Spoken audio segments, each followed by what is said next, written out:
Thank you so much, Pastor Mary. Thank you very much. It now gives me great pleasure to introduce my learned colleague, Ms. Anne Bayefsky. She's Director of Touro Institute on Human Rights and the Holocaust, also President of Human Rights Voices. Anne, the floor is yours.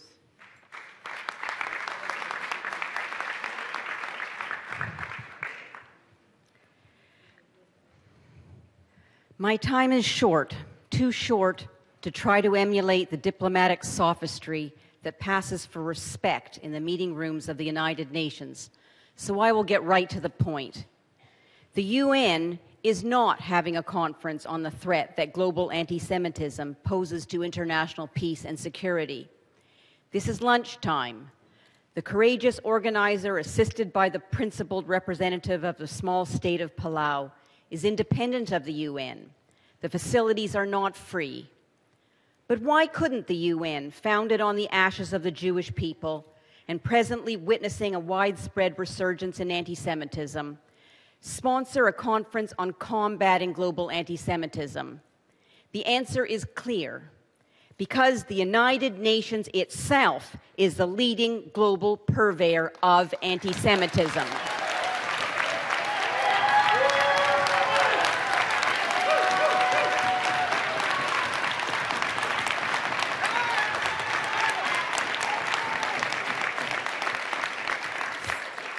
Photo ops of the UN Secretary General and the UN High Commissioner for Human Rights at the gates of Auschwitz are not an alibi.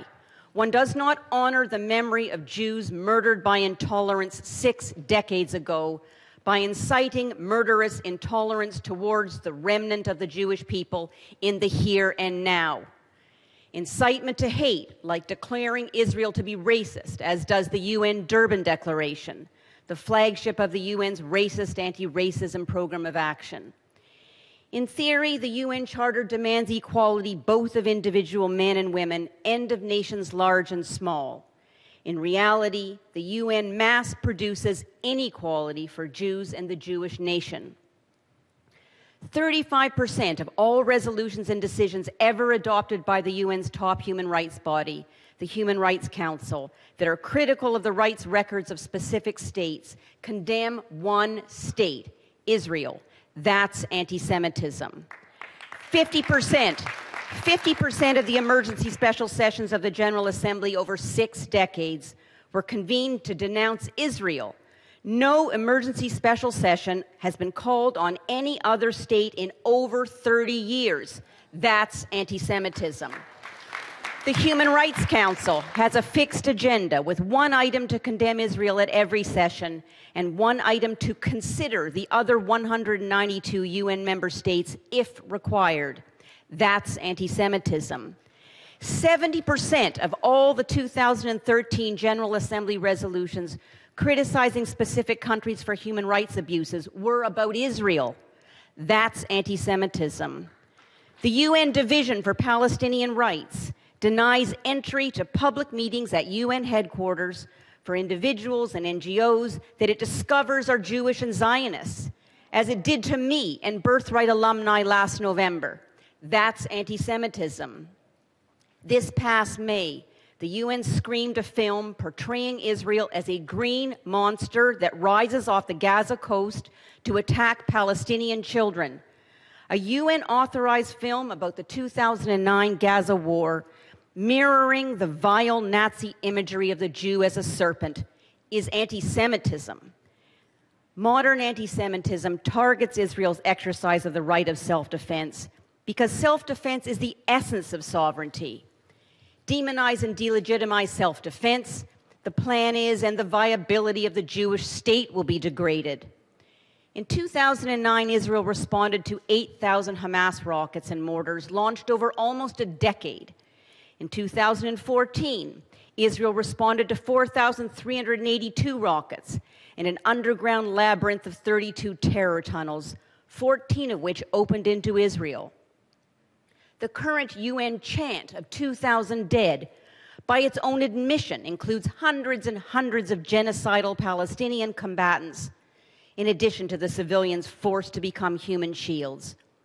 In 2004, when Israel targeted Hamas terrorist leader Abdulaziz al-Rantisi, and there were no civilian casualties, the UN still called it a violation of international law. So the truth is that at the UN, for Israel alone, none is too many. That's anti-Semitism. Today, UN anti-Semitism has taken yet one more treacherous turn. The UN has launched a legal pogrom against the Jewish state. Hired guns, posing as independent arbiters, like William Schabas, are appointed to discover what they've already found: guilty. Phony legal rules misinterpret proportionality to favor a more even number of dead Israelis. The Iron Dome worked too well, and the International Criminal Court is poised to pounce. Serious about never again? Then never forget that the perversion of the legal system is how genocide begins. A legal pogrom serves as a license to kill. The UN is not having a conference about combating anti-Semitism, but we are. So let us start.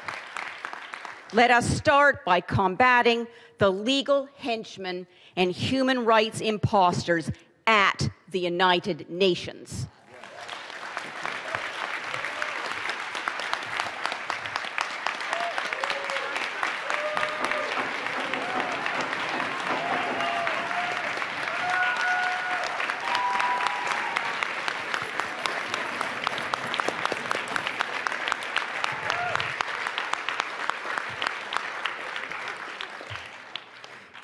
Thank you very much, Anne.